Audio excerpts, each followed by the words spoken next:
Dalam nama Tuhan Yesus. Mari jemaat Tuhan yang siap menerima firman Tuhan. Mari bersama-sama kita mau katakan amin. Silakan duduk saudara dimanapun saudara berada. Sangat senang sekali saya bisa kembali melayani saudara semua. Baik saudara yang berada di lokasi sekarang. Seperti beberapa orang sudah ada di lokasi. Pelayan-pelayan Tuhan, ya teman-teman yang melayani Tuhan setiap minggunya. Baik saudara yang di rumah. Mari saat kita mendengarkan firman Tuhan, mari kita berikan waktu yang terbaik buat Tuhan. Selama 40 menit ke depan ini, mari kita mau berikan waktu ini spesial buat Tuhan. Let's stop playing with our handphones. Ya, kalau mau main dengan handphone saudara, nanti jam setelah ibadah banyak waktu. Ya, bukannya waktu-waktu ini kita udah banyak waktu dengan handphone. Ya, udah banyak waktu kita di YouTube dan lain-lainnya. Sekarang 40 minutes ke depan, ayolah kita letakkan yang lain dulu. Kita jangan urusin urusannya kita. Ya, nggak usah ngurusin yang lihat story saudara tadi siang siapa, yang like foto saudara siapa, sampai nanti malam saudara juga bisa lihat. Tetapi ini saat yang penting untuk kita bersama-sama ada waktu buat Tuhan. Dan saya percaya biar firman ini dapat menyegarkan saudara. Karena saya rasa bahwa sekarang lebih daripada sebelumnya. Dan bahkan sama-sama sekarang dan dulu dan sampai selama-lamanya kita butuh firman. Dan saya yakin saat kita mengandalkan Tuhan dan kita mendengarkan firman dengan segenap hati, jiwa dan raga kita. Maka setidaknya pasti ada sesuatu yang berubah dalam hidup kita. Tetapi kalau kita menjadi orang-orang Kristen yang di masa-masa online maupun offline kita nggak pernah hargai firman. Bagaimana hidup saudara mau berubah? Ya kan? Kita selalu bertanya sama Tuhan, Tuhan kenapa situasiku nggak berubah? Loh, you nggak mau dengerin khotbah, you nggak mau muji Tuhan, you selalu sibuk dengan HP, sibuk dengan Instagram. Emang apa yang lebih penting daripada Tuhan semestinya? Ya kan? Saudara, beberapa waktu ini kan kalau di handphone kita, kalau saudara pakai Apple, saudara kan lihat bahwa ada satu fitur, saya nggak tahu Android ada atau enggak. Itu ada tulisan berapa jam saudara pakai handphone. Setiap awal minggu selalu ditulis berapa persen lebih banyak kita pakai. Dan tahukah saudara bahwa on average banyak sekali orang-orang handphonenya yang lebih banyak dipakai di masa-masa ini. Karena itu internet sekarang di mana-mana lemot saudara. Susah signal, ada problem. Kenapa? Everybody's using their phones. Nah sekarang kita gunakan handphone kita untuk mendengarkan firman Tuhan. Dan Instagramnya 1 jam lagi, tutorial make upnya 1 jam lagi. Apalagi TikToknya 1 jam lagi aja saudara ya. TikTok cukup saudara ya, cukup seminggu, haleluya. Mari kita mendengarkan firman, kita hargai hadirat Tuhan meskipun di rumah. Mari kita sungguh-sungguh mendengarkan perkataan Tuhan melalui hambanya yang sederhana ini, yaitu saya. Bapak Ibu, pada sore hari ini boleh saudara tulis nama saudara, saudara tulis lokasi saudara di live chat kalau saudara sedang join bersama dengan saya melalui online. Bapak Ibu, saya akan melanjutkan khotbah dari yang Tuhan taruh dalam hati saya di ibadah tadi yang kedua, yaitu di ibadah jam 2, di mana saya bicara tentang satu kata yang Tuhan taruh dalam hati saya, yaitu perasaan. Saudara, satu hal yang kita nggak bisa hindari adalah perasaan. Kita nggak bisa lari dari itu. Kita bisa menghindari corona, tapi kita nggak bisa menghindari perasaan, ya kan? Dan tanpa kita sadari semua hal yang kita lakukan itu dibentuk atau dipengaruhi oleh perasaan kita. Saat kita makan, tentunya kita makan karena kita ada rasa lapar. Kalau kita berhenti makan berarti ada rasa udah kenyang. Kalau kita menyanyi berarti kita ada rasa di mana kita memerlukan Tuhan. Saat saudara dan saya sedang capek tentunya kita akan malas keluar. Tetapi saat saudara dan saya lagi semangat, ngerasain semangat, nah kita pasti keluar. Setiap hal yang kita lakukan selalu ada hubungannya dengan perasaan. Karena itu sangat penting untuk kita bisa ngendaliin ini. Karena kalau kita nggak bisa ngendaliin perasaan kita, nanti perasaan yang ngendaliin kita, maka kita nggak bisa jadi orang yang terkendali. Saudara ngerti maksud saya? Saat saudara mengizinkan perasaan saudara, perasaan malas menguasai hidup saudara, maka hidup saudara nggak akan pernah maju. Kalau saudara membiarkan perasaan capek itu mempengaruhi sikap saudara kepada Tuhan, maka nggak ada waktu yang tepat untuk beribadah. Udah pulang kerja, udah capek, udah stres. Kalau kita nurutin itu, nggak ada waktu buat kita untuk menyembah, baca Alkitab. Tetapi saat kita jadi orang Kristen yang bisa mengendalikan perasaan itu, kita bisa mendekatkan diri kita kepada Tuhan. Nah saudara, banyak orang selama hidupnya menghabiskan uangnya, menghabiskan waktunya, menghabiskan seluruh hidupnya untuk mengejar sebuah perasaan. Banyak orang mencari uang supaya apa? Supaya damai. Banyak orang mencari fame atau ketenaran. Demi apa? Demi merasa puas. Banyak orang mencari harta begitu banyak supaya apa? Merasa damai. Oh, I have security. Saya merasa damai kalau saya ada ini. Nah, tetapi banyak orang pada akhirnya kecewa karena dia tidak pernah mendapatkan perasaan yang dia kejar. Ada banyak orang sudah menghabiskan seumur hidupnya mencari uang sebanyak-banyaknya. Tetapi saat dia sampai di puncak, dia tidak dapat damai yang dia cari.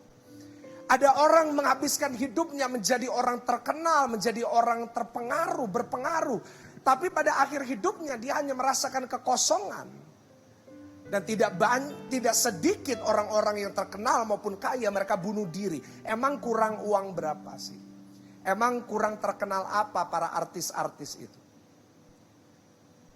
Tapi kenapa di tahun-tahun ini jumlah orang yang bunuh diri jauh lebih besar daripada dulu? Kenapa?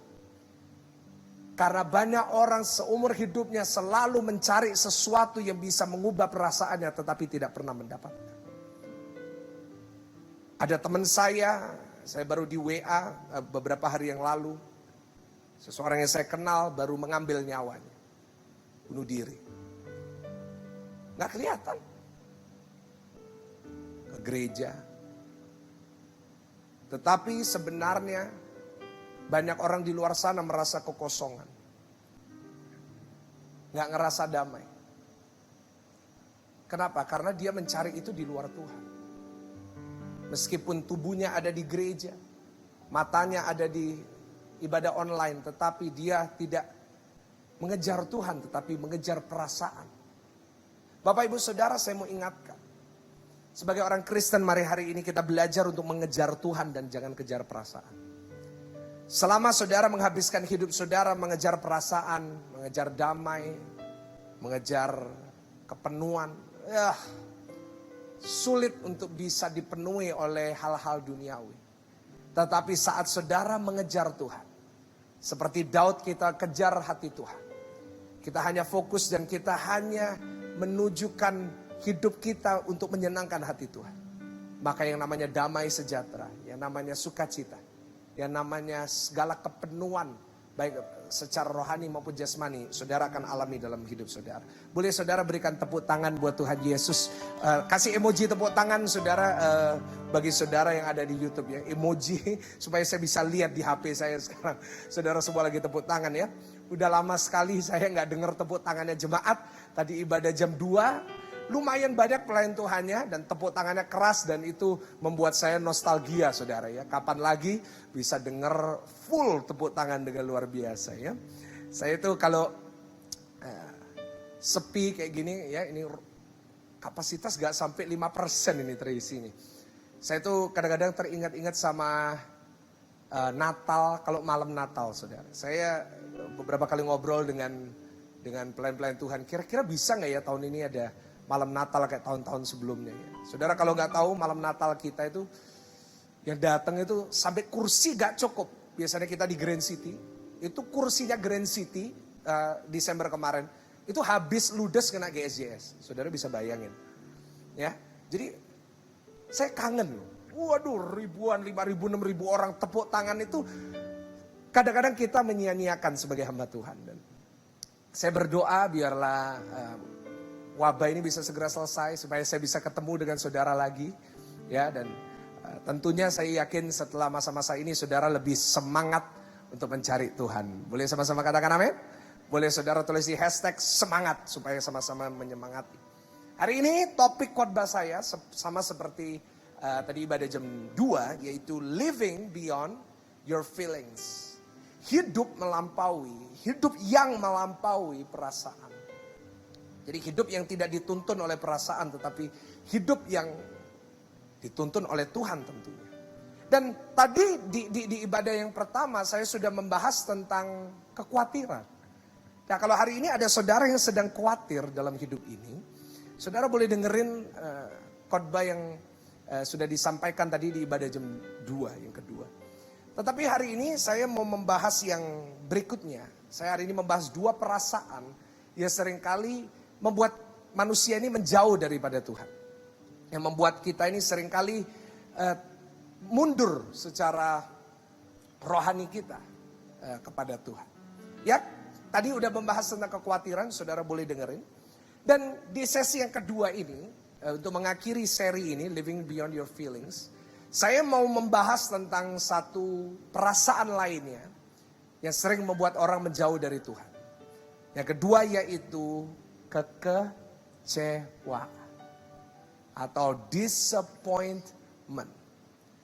Saudara, kekecewaan atau disappointment ini adalah menurut saya penyebab nomor 1 orang menjauh dari Tuhan.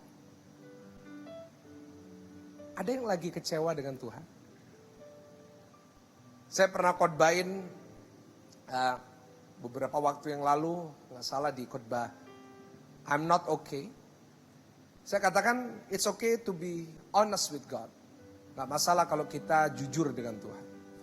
Dan berapa banyak dari kita kalau mau jujur kita sedang kecewa dengan Tuhan. Dan saya tidak bisa menyalahkan saudara. Karena kekecewaan merupakan sesuatu yang manusiawi. Dan kekecewaan ini menyebabkan banyak orang tanpa dia sadari pelan-pelan menjauh dari Tuhan. Saudara, kenapa sih kita ini bisa kecewa? Kita bisa kecewa karena ekspektasi dan realita gak klop. Sekali lagi, kenapa kita bisa kecewa? Karena kita punya sebuah ekspektasi, tapi realitanya gak klop. Saya pernah kasih contoh beberapa waktu yang lalu, waktu ulang tahun. Ya, kalau ulang tahun, kita biasanya punya ekspektasi yang tinggi. Begitu jam 12 mata kita langsung tertuju sama pintu. Kenapa kita langsung lihat ke pintu atau lihat HP? Karena kita expect ada yang ingat kita. Jam 12 malam dan kasih kita surprise atau kasih kita apa? WA ataupun posting di story Instagram. Itu kan kebiasaan sekarang. Nah, tapi saat ekspektasi sama realitanya nggak sama. Jam 12 malam nggak ada yang WA dan nggak ada yang masuk ke pintu. Kita langsung ngerasa, aduh, nggak ada yang cinta sama aku. Padahal saudara nggak tahu, yang mestinya nyelamatin itu ketiduran. Nah tapi banyak dari kita kecewa, waduh, ya memang aku ini nggak ada yang hargain aku, wah memang nggak ada yang sayang sama aku. Padahal itu enggak. Tetapi kenapa kita bisa kecewa? Karena kita punya ekspektasi dan seringkali ekspektasi itu nggak klop dengan realita yang ada. Banyak couple-couple yang mau menikah tahun ini, mereka punya ekspektasi yang wow, yang besar gitu ya. Wah pesta nanti ngundang ini, ngundang itu, ngundang ini, ngundang itu. Angpaunya nanti segini. Tapi tahun ini realitanya cuma bisa ngundang maksimal 30 orang. Dan gak bisa pesta. Tapi hanya pemberkatan nikah. Dan jujur banyak yang kecewa. Ada yang rencana tahun ini mau sweet 17. Di awal tahun ada yang ngomong sama saya, "Ko, April nanti tolong doa di sweet 17ku ya di hotel ini." Oke. Terus April kan kena ini, corona. Terus saya tanya, mau ditunda sampai kapan? Agustus. Nah sekarang udah Agustus. Rasanya ya masih belum jadi. Ya kecewa, banyak orang punya ekspektasi tahun ini liburan. Ke Jepang, ke Korea, ke Amerika. Saya semestinya ada jadwal khotbah di Amerika awal tahun. Nggak bisa kena corona. Khotbah di Washington di beberapa kota. Nggak bisa. Ekspektasi realita nggak klop. Saya punya ekspektasi tempat ini bertumbuh. Awal 2000 saya ekspektasi di akhir tahun bisa 3-4 ribu. Malah kursinya yang kita udah siapin, malah nganggur semua. Saya punya ekspektasi, wah speakernya nanti orang bisa nikmatin. Sekarang yang nikmatin ya cuma yang megang kamera. Dan kadang-kadang kita matikan kalau gak ada orang. Ya gimana kita gak kecewa sih tahun ini? Lihat keadaan. Kita jujur-jujuran lah. Saya gak suka jadi pendeta yang terlalu, kecewa lah. Kecewa bener kecewa. Nah, seringkali apa sih yang membuat kita kecewa? Manusia membuat kita kecewa. Kita mengharapkan sama orang tua kita, dikecewain sama orang tua. Kita harapkan anak kita, anak kita malah ngelupain kita. Kita harapkan keluarga kita yang kaya, malah dia pura-pura gak ngangkat telepon. Manusia mengecewakan. Apalagi situasi mengecewakan. Situasi yang kita hadapin sekarang mengecewakan. Apalagi yang mengecewakan, dia bisa mengecewakan. Every single thing in your life. Segala sesuatu dalam hidup kita bisa mengecewakan. Dan kalau kita mau bicara tentang kecewa, saya teringat dengan satu tokoh di dalam Alkitab yang tentunya sangat-sangat kecewa dengan Tuhan. Dan orang ini tidak disebut namanya di dalam Alkitab. Siapa orang itu? Orang ini adalah seorang sakit.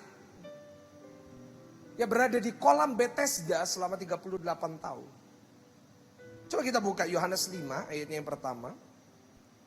Yohanes pasalnya yang kelima, ayatnya yang pertama sampai ayatnya yang ketujuh.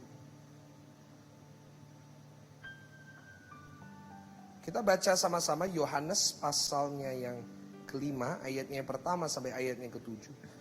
Sesudah itu ada hari raya orang Yahudi dan Yesus berangkat ke Yerusalem. Di Yerusalem dekat pintu gerbang domba ada sebuah kolam yang dalam bahasa Ibrani disebut Bethesda. Ada 5 serambinya dan di serambi-serambi itu berbaring sejumlah besar orang sakit, orang-orang buta, orang-orang timpang, orang-orang lumpuh yang menantikan goncangan air kolam itu. Sebab sewaktu-waktu turun malaikat Tuhan ke kolam itu dan mengoncangkan air itu, dan barang siapa yang dahulu masuk ke dalamnya sesudah goncangan air itu menjadi sembuh, apapun juga penyakitnya, termasuk corona, tapi zaman itu belum ada corona. Di situ ada seorang yang sudah berapa tahun? 38 tahun lama sakit. Ketika Yesus melihat orang itu berbaring di situ, dan karena ia tahu bahwa ia telah lama dalam keadaan itu, berkatalah kepadanya, mau enggak kamu sembuh? Ini pertanyaan yang retoris. Tapi coba dengar jawaban orang yang kecewa ini. Jawab orang sakit itu kepadanya, Tuhan, enggak ono sing nurono aku nang kolam iku Tuhan. Itu bahasa Jawanya saudara ya, versi Jawa. Nah, tidak ada yang menurunkan aku ke dalam kolam itu apabila airnya mulai goncang, dan sementara aku menuju ke kolam itu, orang lain sudah turun mendahului aku, atau dalam kata lain orang lain sudah masuk ke kolam itu dan sembuh. Karena apapun sakit penyakitnya, masuk kolam pasti sembuh. Kalau kita bicara tentang kekecewaan, tidak ada orang yang lebih kecewa daripada orang yang sakit selama 38 tahun di kolam Bethesda nunggu airnya goncang. Dan ini sebenarnya merupakan sebuah sindiran bagi kita ya. Kita doa belum dijawab 1 tahun aja udah kecewa sama Tuhan. Belum 38 tahun. Bikin hashtag, belum 38 tahun. Kalau saudara di rumah sama orang, kalau saudara di sini sama teman, sama keluarga, kasih tahu mereka, belum 38 tahun. Baru 1 bulan. Baru 5 bulan. Ya kan, corona itu baru 5 bulan. Kita udah kecewa sama Tuhan, berhenti ke gereja. Jujur seharusnya kita malu sama orang ini. 38 years. Kita kadang-kadang 5 tahun sakitnya gak sembuh, udah marah sama Tuhan. 10 tahun doa kita gak dijawab, kita udah marah. Ini 38 tahun. Selama 38 tahun, dia mengalami kekecewaan demi kekecewaan. Bulan Januari, mungkin tahun pertama. Dia dengar, oke, masuk air, nyemplung, pasti sembuh. Dia nunggu airnya goncang, kedahuluan orang. Oke, nggak apa-apa. Bulan kedua goncang lagi, jebur, kedahuluan orang. Saya nggak bisa bayangin kalau dia jebur bareng tapi orang satunya yang sembuh, dia nggak sembuh. Udah kadung basah, udah sakit. Yang lain yang sembuh. Kekecewaan demi kekecewaan, 38 tahun nunggu sembuh. 38 tahun kekecewaan, dia lihat orang lain disembuhkan. Sampai pada akhirnya dia nyerah. Sampai pada akhirnya Yesus datang, mau gak sembuh? Tuhan, aku 38 tahun Tuhan. Setiap kali goncang selalu didahului Tuhan. Saudara, itu adalah jawaban orang kecewa. Siapa orang kecewa? Orang yang udah berhenti berharap. Saudara sadar gak? 38 tahun, dia gak cuma duduk di situ. 38 tahun, dia ini harus makan, minum. Dia nunggu orang bantu dia. Beberapa tafsiran berkata dia lumpuh. Berarti harus ditolong orang, dibawa ke rumah. Masa 38 tahun gak ganti baju? Dia harus ke rumah, ganti baju, makan. Bawa lagi ke kolam Bethesda every single day. 38 tahun. Nah, dijawab doa. Dan menurut saya, yang menjadi menyakitkan bagi orang sakit 38 tahun ini adalah hal yang paling mengecewakan yang dialami adalah melihat orang lain doanya dijawab, sedangkan doanya sendiri nggak dijawab. Itu lebih sakit daripada doa kita nggak dijawab. Yang lebih sakit daripada doa kita nggak dijawab adalah doa kita nggak dijawab, sedangkan teman kita doanya dijawab terus. Yang paling menyakitkan bagi orang Kristen adalah saat dia udah sama-sama ke gereja, sama-sama beribadah, bahkan lebih parah. Yang satunya gak pernah ke gereja, tapi doanya dijawab, sedangkan dirinya sudah pelayanan, sudah ke gereja, tapi doanya gak dijawab. Kecewa. Mungkin pria ini udah 38 tahun, mungkin di tahun ke-30 dia udah senior di situ, semua orang udah kenal. Tapi ada yang baru datang, airnya goncang masuk sembuh. Loh, satu hari saya sudah 30 tahun. Ada yang ngerasa kayak gitu. Tuhan, aku wis pelayanan loh Tuhan. Aku wis ikut ibadah online, live wis tak tontoni kabeh sampai hafal deh muka Pak Michael. Wis sudah ngomong gitu, Pak, saya sudah ikut ibadah online 3-3-nya udah ikut semua dulu waktu 5 kali saya juga ikut sela setiap hari, ikut doa fajar, ikut pastor Rehat, ikut semuanya ikut, tapi kenapa doa saya gak dijawab? Kan ada yang gitu. Mungkin ada yang seperti itu. Berarti saudara sama seperti orang ini. Dan orang yang sudah mengalami kekecewaan demi kekecewaan yang terjadi dalam hidupnya adalah tawar hati. Bikin hashtag, jangan tawar hati. Karena kalau kita jadi tawar hati, lama-lama kalau kita gak beresin, tawar hati ini akan membuat kita berhenti berharap. Dan orang yang berhenti berharap pasti kehilangan imannya. Ini adalah awal dari orang-orang kehilangan iman. Apa? Dimulai dengan takut, dimulai dengan khawatir, dilanjutkan dengan kekecewaan, dilanjutkan dengan tawar hati, berhenti berharap, dan akhirnya imannya hilang. Ini adalah lingkaran setannya. Karena itu kenapa sangat penting untuk saya bahas itu. Kenapa sangat penting untuk saya membahas hal yang fundamental, yang retoris kepada saudara. Supaya ngingetin kita. Kalau kita gak segera beresin kekecewaan kita, kalau kita gak segera beresin kekhawatiran kita, maka lama-lama iman kita hilang dan takutnya kita jadi orang binasa. Ya, kalau kita mati miskin masuk surga masih lumayan, mati sudah miskin masuk neraka itu lebih parah. Nah, hari ini saya berdoa biarlah kita beresin kekecewaan kita. Saya tahu sulit Pak. Saudara, tadi ada yang komen, saya lupa live chat di jam keberapa. Pak, sudah 10 tahun saya nunggu janji Tuhan. Kenapa gak kunjung dijawab? Saya mau jawab. Ini ada yang 38 tahun gak dijawab. Kalau saudara sudah lebih dari 38 tahun doa belum dijawab, baru ngomong sama saya. Baru saya carikan ayat berikutnya. Kekecewaan. Coba tanya kanan kiri, kecewa gak? Saudara di rumah tanya, kecewa gak? Jujur ya, jujur. Sedikit ada ya. Tanpa kita tunjukin, kita kan senyum. Wah, kita suka cita. Tuhan Yesus baik. Tapi jujur di dalam, kok dia diberkati aku enggak? Kok Tuhan bisa ngangkat dia tapi aku enggak? Kok dia hidupnya enak, aku kayak gini? Dia berdosa loh Tuhan. Itu hidupnya gak bener. Kok bisa kayak gitu? Sedangkan aku sudah melakukan semuanya. Aku sudah setia nunggu di kolam Bethesda. Aku sudah setia 38 tahun. Mana jawaban? Kita mau beresin sama-sama. Bagaimana kita bisa beresin kekecewaan kita? Kita buka Yohanes 5 ayat yang ke-7 sampai ayatnya ke-8.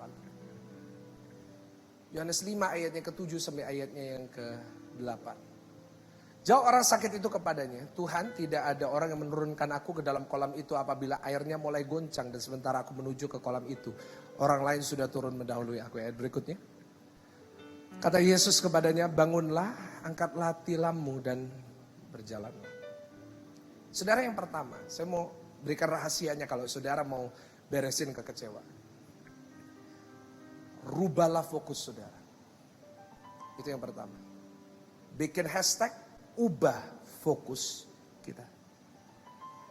Saya boleh minta satu kameramen yang megang kamera sebelah sini. Siapa itu ya? Serafim ada.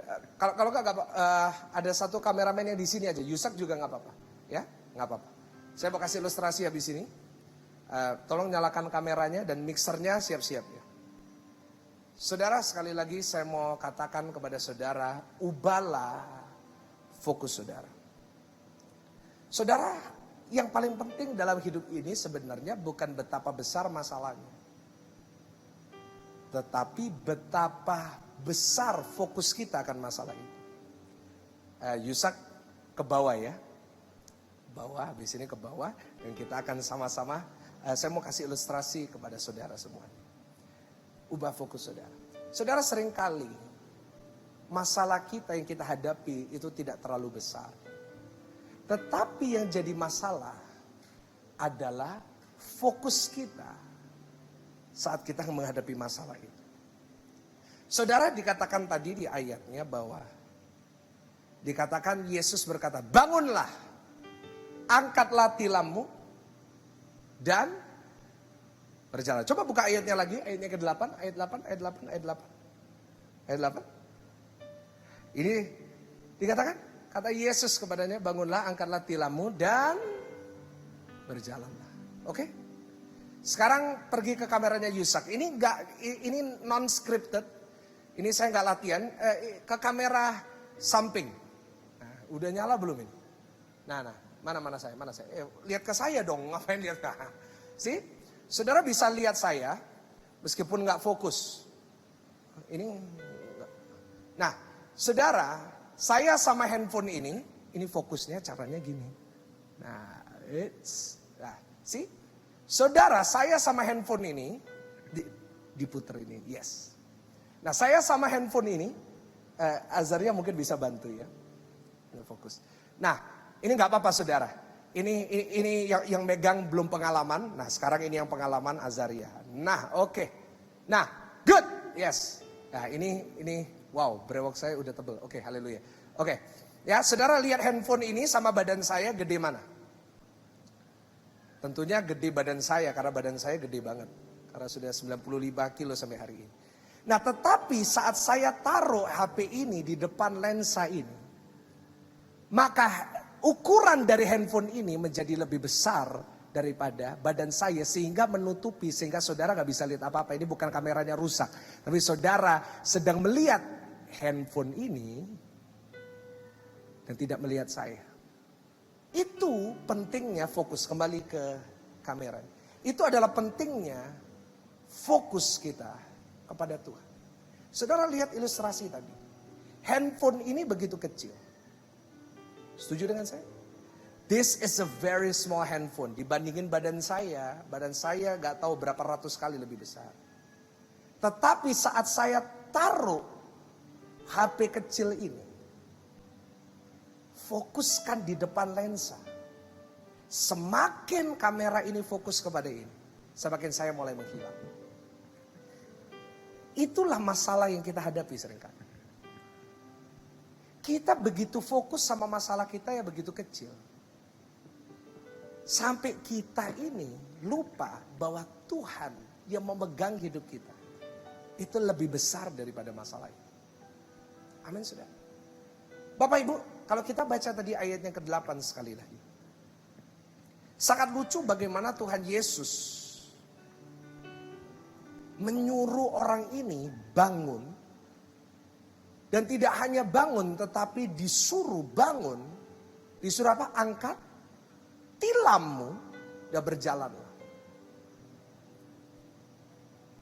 Tahukah saudara bahwa sebenarnya yang namanya tilamnya orang ini adalah sesuatu yang dia sangat benci.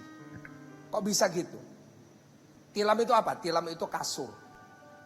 Seperti kasur matnya, tempat dia istirahat. Kenapa saya katakan orang ini sangat benci sekali? Karena tilam ini menjadi sebuah simbol dari kekecewaannya selama 38 tahun. Selama 38 tahun, orang ini duduk sebelah kolam. Apa yang dia lakukan dulu? Naruh tilam, tidur di situ. Akhir hari saat semuanya pulang, ngeringkes itu bahasa Indonesianya apa ya? Hah? Beresin tilam, pulang. Besok pagi datang subuh-subuh, datang ke kolam Bethesda, beberin lagi. Beberin itu bahasa Surabaya lagi ya. Ya, dibuka tilamnya, tidur di situ, istirahat nunggu. 38 tahun kalikan 365, coba kita hitung. 365 kalikan 38 tahun. 13.870 hari.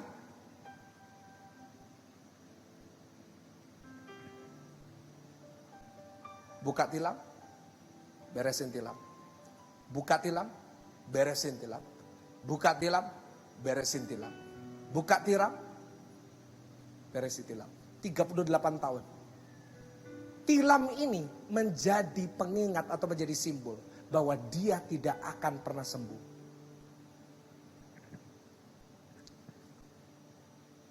Pertanyaan saya, apa yang ada dalam hidup saudara yang menggambarkan tilam itu dalam hidup? Mungkin saat saudara melihat suami saudara tidak kunjung berubah. Saat saudara melihat istri saudara, anak saudara tidak kunjung berubah, orang tua saudara nggak kunjung berubah. Mungkin itu adalah tilam dari saudara. Dan seringkali kita udah menunggu, kita sudah menunggu. Tapi tetap ada sesuatu yang menggambarkan kekecewaan itu dalam hidup. Tapi saya mau kasih pesan kepada saudara. Seringkali dalam hidup ini, Tuhan akan memakai hal yang mengecewakan itu untuk menunjukkan karyanya yang sempurna dalam hidup saudara. Buktinya apa? Buktinya yang namanya orang sakit 38 tahun. Hal yang pertama yang dia disuruh lakukan, angkat tilam. Angkat hal yang sudah 38 tahun menghimpit dan mengecewakan dan menghancurkan hidup. Saya teringat dengan satu tokoh lain yang memiliki cerita yang mirip dengan ini. Dan namanya adalah Yusuf. Saudara, Yusuf harus dijual kepada orang Ismail. Dibawa ke tanah Mesir jadi budak. Jangan kita bayangkan yang namanya Yusuf sukacita waktu dijual. Orang waras pasti berpikir bahwa Yusuf pasti kecewa. Setuju dengan saya? Yusuf ini bukan anak tiri. Yusuf ini anak favorit. Saudara tahu kalau jadi anak kesayangan itu seperti apa? Waduh, kalau jadi anak kesayangan itu seperti raja di rumah. Semua disediakan. Tapi dalam waktu satu hari dia jadi budak. Mari kita jangan berpikir bahwa Yusuf begitu senang karena dia tahu dia akan jadi Perdana Menteri. Dia nggak tahu sama sekali dia jadi Perdana Menteri karena dia datang sebagai orang asing. Dan orang asing dalam logika siapapun orang asing masuk ke sebuah negara nggak mungkin jadi Perdana Menteri. Nggak mungkin saya datang ke Singapura lalu saya di Singapura jadi Perdana Menteri. Kemungkinan itu 1 dibanding berapa miliar. Tentunya Yusuf sangat kecewa. Dan satu hal, simbolnya, tilamnya Yusuf adalah saudara-saudaranya. Koko-kokonya, kakak-kakaknya yang jual dia. Mukulin dia, nelanjangin dia, masukin ke sumur. Sampai di sumur diangkat, dikira mau dikembalikan rumah. Dijual ke orang. Bisa bayangin betapa bencinya Yusuf terhadap saudara-saudara.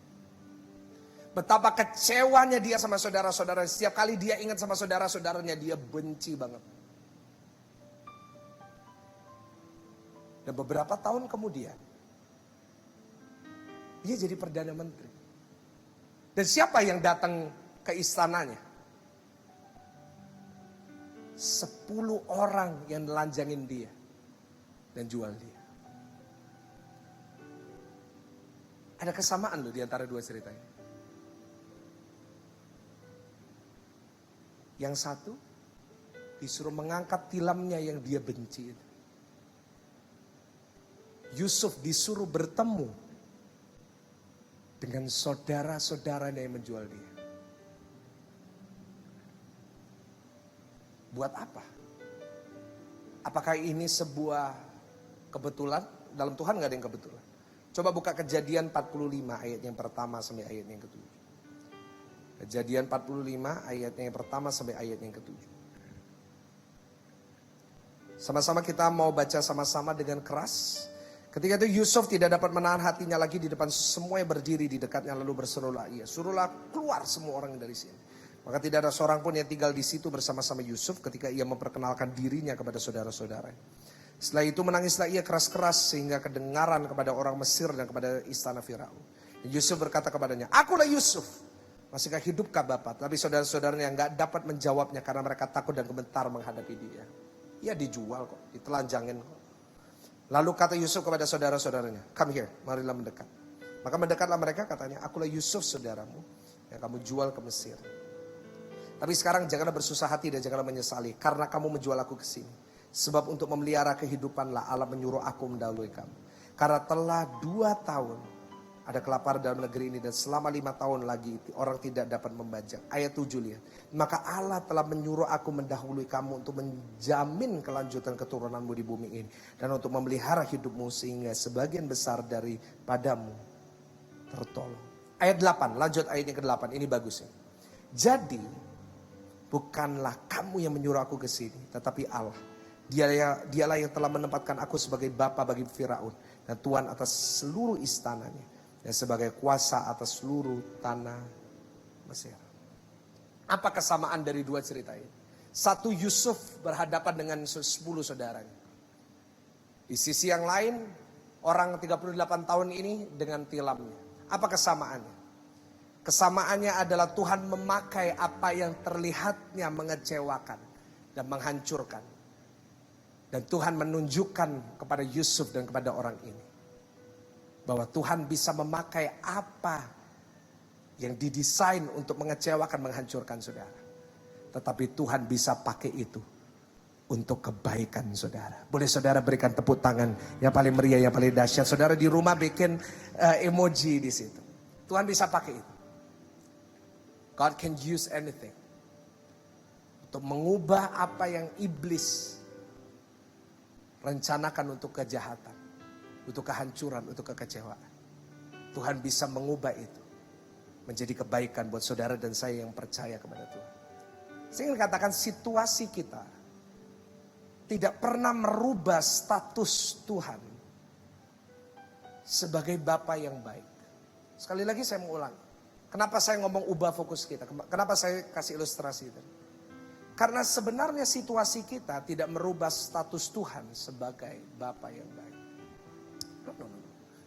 Masalah ekonomi saudara tidak merubah kebaikan Tuhan. Utang yang saudara nggak bisa bayar itu tidak bisa merubah status Tuhan sebagai Bapa yang baik kepada kita.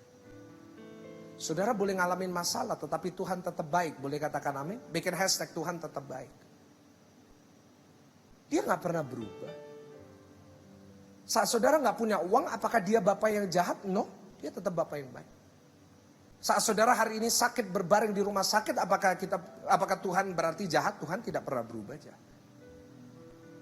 Tetapi seringkali hal-hal yang selama ini sepertinya mengecewakan, sepertinya itu Tuhan sedang pakai untuk mendatangkan kebaikan bagi saudara dan saya.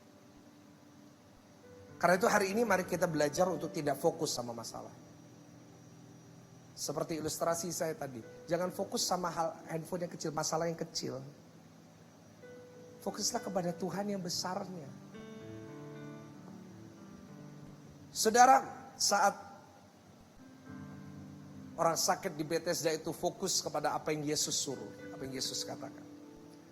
Saat Yusuf fokus kepada Allah yang menyuruh dia mendahului saudara-saudara.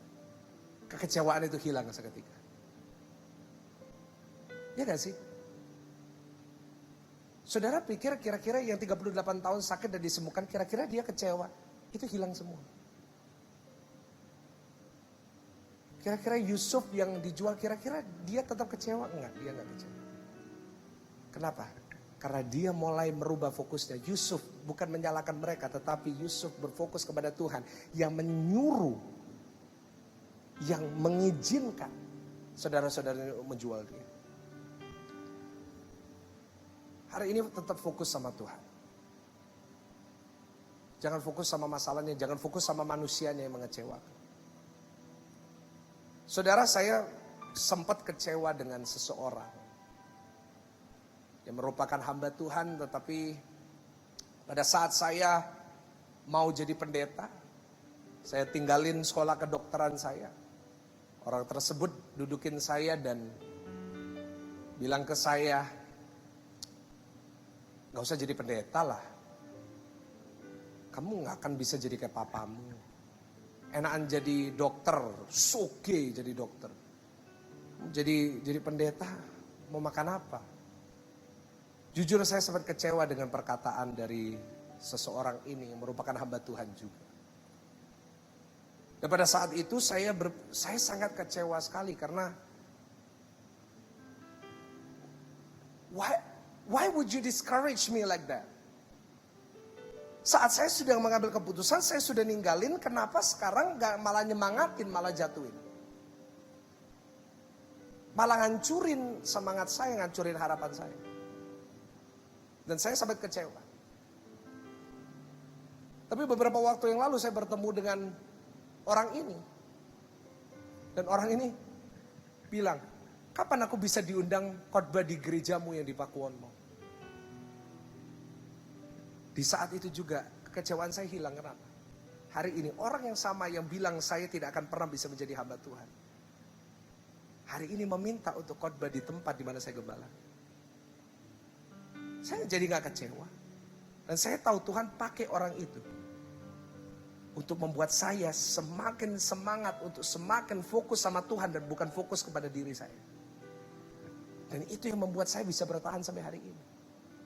Kalau saudara mengalami kekecewaan dan saudara langsung berkata, ya udah, terserah deh, nggak usah, wes biarin, aku nggak ngurus. Percayalah, nggak bisa jadi apa-apa saudara. Nggak akan pernah bisa lihat Tuhan pakai itu untuk kebaikan saudara. Hari ini saya nggak bisa cerita satu-satu, tapi banyak hal dalam hidup saya yang mengecewakan. Tapi saya hari ini saya sadar semua yang ngecewain saya. Baik itu orang, baik itu situasi, baik itu apapun. Semuanya Tuhan pakai untuk mendatangkan kebaikan bagi saya. Dan mungkin hari ini saudara belum sampai level saya. Mungkin saudara belum sampai di mana saya berada hari ini. Mungkin saudara masih sedang kecewa. Tetapi percayalah, kalau orang ini setelah 38 tahun Tuhan menyatakan. Kalau saya setelah 6 tahun Tuhan menyatakan. Kalau Yusuf setelah bertahun-tahun Tuhan nyatakan. Begitu juga dengan saudara. Saudara akan melihat dalam waktu yang akan datang Tuhan pakai apa yang mengecewakan saudara dan mendatangkan kebaikan bagi saudara. Bagaimana kita fokus kepada Tuhan? Mari kita fokus akan firman-Nya, saya tulis. Fokus saja sama firman-Nya, jangan fokus sama katanya Tuhan, jangan fokus sama katanya orang. Kalau kita mengikuti katanya orang nggak ada habisnya. Kalau saya mau ngikutin katanya orang, gak ada habisnya. Ikut aja sama kata Tuhan. Orang lain mau bilang, kamu gak pernah bisa. Firman Tuhan berkata, through you I can do all things. Iya gak sih? Kita fokus sama orang, you will never amount to anything. Waduh, kamu masih muda, kamu gak bisa. No. Firman Tuhan berkata, jangan seorang menganggap engkau rendah karena engkau muda. Amin. Yang kedua, bagaimana kita fokus kepada Tuhan. Fokus sama karyanya. Fokus sama salib. There's a reason why he died for us. Ada alasan kenapa dia mati buat kita. Supaya kita fokus sama karyanya. Kita fokus sama kasih karunia-Nya dong. Jangan kita ngomong, wah di dunia ini. Kita punya kehidupan yang kekal. Di mana segala sesuatu itu kelimpahan. Karena itu jangan kecil hati. Dan yang ketiga, fokus akan sudah dan bukan akan. Wah ini yang jadi pertanyaan. Apa Pak? Fokus sama sudah dan bukan akan. Fokuslah dengan apa yang Tuhan sudah kerjakan dan bukan dengan apa yang Tuhan akan kerjakan. Saya ulangi sekali lagi ya. Fokuslah dengan apa yang Tuhan sudah kerjakan. Bukan dengan apa yang Tuhan akan kerjakan. Saudara fokus terus sama apa yang Tuhan akan kerjakan. Capek. Saudara fokus, waduh aku dijawab nih. Capek pasti. Fokuslah yang sudah. Oh Tuhan sudah nolong aku. Fokus sama itu, kecewanya hilang juga. Saudara bisa fokus sama pribadi. Saya percaya kekecewaan itu akan hilang. Dan yang terakhir, kita baca Lukas 1 ayat yang ke-47. Lukas 1 ayat yang ke-47. Kita akan mengakhiri, pemain musik boleh naik. Kita akan mengakhiri dengan seorang yang sangat terkenal di seluruh dunia sampai hari ini. Dan hatiku bergembira karena Allah juru selamatku. Siapa yang menulis ini? Oh, siapa yang mengatakan ini? Yang menulis tentunya Dr. Lukas. Yang mengatakan ini adalah ya seorang yang kita kenal sebagai Maria, ibu dari Yesus. Dikatakan hatiku bergembira karena Allah. Emang dia bergembira apanya ya? Kan dia baru dikasih kabar kamu akan hamil di luar nikah. Dia kan baru dikasih kabar, hei kamu akan malu di depan ribuan orang. Tapi kenapa dia mengatakan itu? Yang kedua, bagaimana kita mengatasi kekecewaan? Pilihlah untuk sukacita. Sekali lagi, saya ingetin, pilihlah untuk bersukacita. Bikin hashtag bersukacita. Maria tentunya kecewa. Kenapa? Dia harus kehilangan masa mudanya. Gak ada waktu pacaran sama Yusuf. Gak ada waktu PDKT waktu itu. Gak ada jalan-jalan ke Pakuwon Mall. Gak ada jalan-jalan. Terus gak ada. Masa mudanya hilang. Hamilnya di luar nikah lagi. Dalam tanda kutip di luar nikah. Harus malu di depan teman-temannya. Teman-temannya masih pacaran-pacaran. Dia udah perutnya besar. Terus ditanyain, papanya siapa? Roh Kudus. Loh, pasti orang ini pasti aneh, dikucilkan, dipandang rendah, dijauhin. Tapi dia tetap berkata, hatiku bergembira karena Allah. Kenapa dia bisa berkata gitu? Karena sukacita itu pilihan. Bikin hashtag sukacita itu pilihan. Sukacita itu pilihan. Kok di tengah saudara gak bisa bayar utang, di tengah saudara sedang susah, saudara bisa milih untuk sukacita. Maria gak asal bergembira loh, gak asal sukacita. Coba buka ayatnya lagi, Lukas 1:47. Lukas 1:47. Hatiku bergembira karena Allah. Bukan bergembira aja, karena Allah. Dia bisa bergembira karena Allah. Demikianlah juga saudara dan saya. Dia bisa bergembira karena Allah, karena Roma 8 ayat yang ke-28. Coba buka ayat terakhir Roma 8 ayat yang ke-28. Kita tahu sekarang bahwa Allah turut bekerja dalam segala sesuatu untuk mendatangkan kebaikan bagi mereka yang mengasihi Dia, yaitu bagi mereka yang terpanggil sesuai dengan rencananya. Perhatikan ayat di awal dari ayat ini. Jangan cuma fokus sama Allah turut bekerja. Perhatikan kalimat pertama. Kita tahu kapan? Berarti sebelumnya? Nggak tahu. Berarti ayat ini bagi orang yang hari-hari ini sedang ngalamin kekecewaan. Yang kita nggak tahu dia sedang bekerja. Paulus berkata kita tahu sekarang. Now I know. Sekarang aku tahu. Bahwa Allah turut bekerja mendatangkan kebaikan. Apa yang dia tahu? Saat dia dicambuk Berkali-kali. Saat dirinya diludahi, saat dirinya dipenjara, saat dirinya dirantai, saat dirinya mengalami berbagai macam yang mengecewakan. Bahkan sampai dia mati, dihukum mati. Dia berkata, kita tahu sekarang bahwa Allah turut bekerja mendatangkan kebaikan. Maybe you're not there yet. Tapi hari ini pilihlah untuk sukacita. Let's choose to be joyful.